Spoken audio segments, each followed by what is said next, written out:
Hello, my friends. My name is Sophia, and I come from a poor family.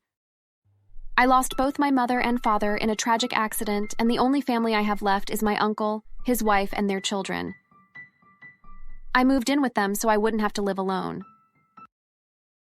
I always felt lonely, despite having them by my side. However, my uncle's wife didn't want me around the house. But I had no choice but to accept the situation and submit to sitting with my uncle. Until one day, my uncle's wife came to my room and said, "Sophia, you know very well that life has become very difficult for us. We can't raise our children adequately, and you have become a burden on us. We need to find a solution." I understand what you're saying, but what should I do? You have to work and contribute financially to our household. Okay, and do you have a specific job for me? Our neighbor needs a maid. She's a sick woman and needs someone to help with the household chores. However, our neighbor has a son who has a bad temper. But there's no other solution, and I've already agreed with her. You have to listen to me. Okay, I understand. What should I do? My aunt left the room and I was confused. This boy had always bothered me and got in my way wherever I went.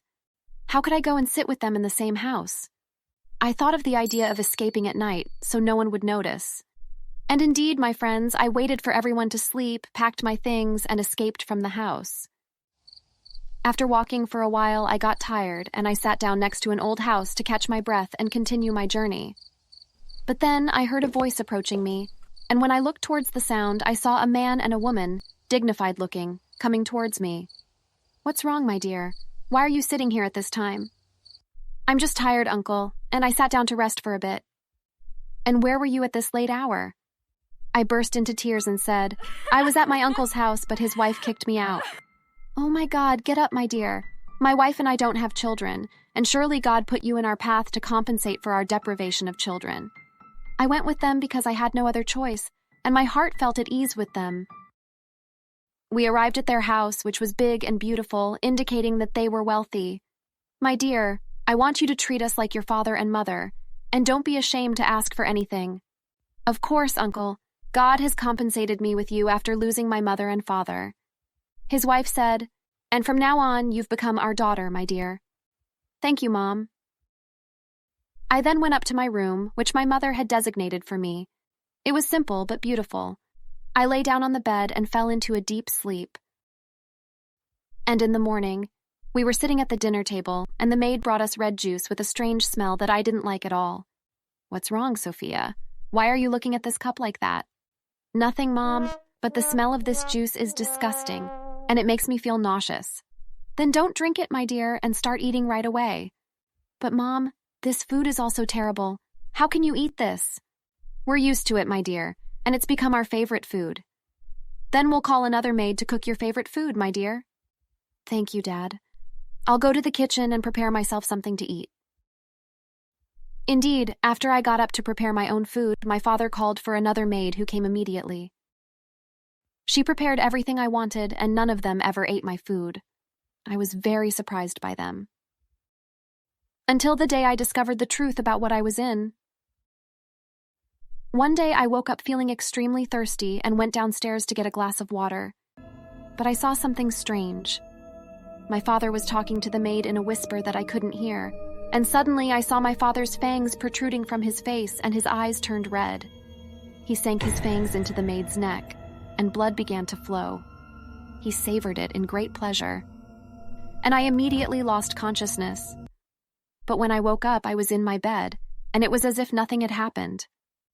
Until my mother came in and said, "You been sleep till late, Sophia. Are you sick?" "No, Mom. I don't know what happened to me.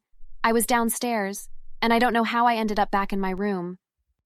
"But you haven't moved from your bed, my daughter." "How is that possible? I was downstairs." "That didn't happen, my dear. I went to check on you earlier, and you were muttering strange and incomprehensible words. I approached to hear what you were saying, but I didn't understand anything. I thought you were dreaming." "Thank God it was just a dream. It was a terrifying dream, Maha." "Thank God, my dear. Now get up and have breakfast." I went downstairs and brought my own food, and when I lifted my head to see the maid, I was shocked. There were traces of blood on her neck, just like I saw yesterday. So what I saw wasn't a dream, but it was real. My father is definitely a vampire, and I must warn my mother not to get hurt. I approached my mother and said, "Mom, I want to tell you something." "What is it, Sophia? Tell me, my daughter." "What happened to me yesterday wasn't a dream. I'm sure it's real." "No, Sophia. You woke up in your bed, so how can you say you were downstairs?" "But I saw my father sinking his fangs into the maid's neck, Mom. Please, Mom, we have to escape from here. Our presence here is a danger to all of us." My mother laughed as if she didn't believe me and said, "Maybe you're suffering from a fever that's making you imagine strange things, my dear." "Mom, I'm not suffering from any illness. I'm sure of what I saw." She looked at me in a way I didn't understand and said, "Then go to your room, and in the evening, we'll think about what to do." I went to my room, confused about what to do. Should I run away from home and go back to my uncle's house? But I saw them always locking the doors, so I couldn't escape. Then I decided to open my phone and read about these creatures until I knew what to do. I read a lot about them and noticed that they only go out at night. My father always goes out at night, and I thought it was his work schedule. So I had to make sure they didn't go out during the day. Indeed, my friends, I went downstairs and found my mother. "Mom, I want to sit with you in the garden. The weather is beautiful today." "No, I don't like the sun at all, my dear." "Why, Mom, I read before that sunlight is very beneficial to humans." "No, my daughter, I don't like it at all, and I always go out at night." "Doesn't my father like it either?"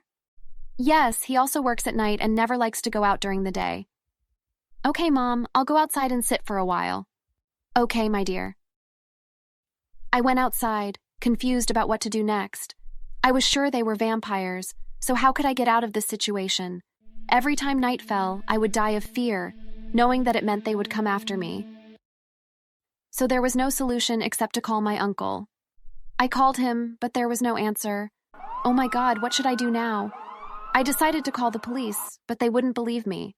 What should I do now? Night fell while I was in the garden, and my mother came out and said, "Sophia, come here, dear. Your father and I want to talk to you about something." "Sorry, Mom, I'm very tired and I want to go up to my room." I left immediately, and she was surprised by my behavior. I went upstairs and she followed me, asking, "What's wrong, Sophia? Why are you running so fast?" My father went up behind her and said, "What's wrong with you, my dear? Why are you avoiding us?" I grabbed a bottle next to me and threatened them, saying, "Stay away from me. I know your truth and I don't want to live with you. Please stay away." My father approached me and grabbed my hand forcefully, saying, "Then you must enter our world and become one of us. You won't be a danger to us anymore." I screamed and tried to get away from him, but it was in vain. My mother's fangs appeared, and she looked at me with a great appetite, sinking her fangs into my neck, causing my blood to flow. They both drank it. After that, my fear subsided a little, and my mother said, "And now you have become one of us. Congratulations, my dear." She brought that red juice again, but this time it smelled delicious to me. I took it eagerly and drank it, and my father and mother smiled, rejoicing in their victory and embracing me in this world. And since that moment, I have been living with them, feeding on the blood of humans and enjoying it. And that's the end of my story, my friends.